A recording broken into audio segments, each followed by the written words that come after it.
Bueno, muy buen partido de nuestro lado. Hemos jugado muy bien, casi todo el partido, sino el momento ese que nos ha hecho un 18-0 en el segundo cuarto. El equipo ha seguido su trabajo.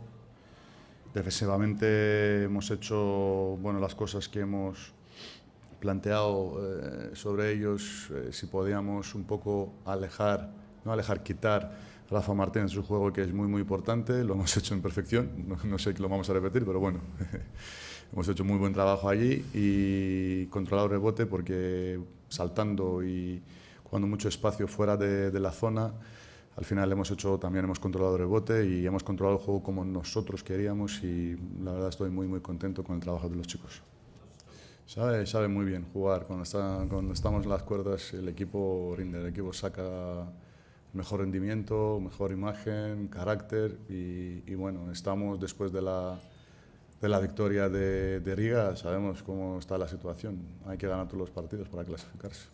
Entonces sabemos que va a ser muy difícil, muy complicado, pero aquí estamos, vamos a luchar todas las posibilidades que tenemos.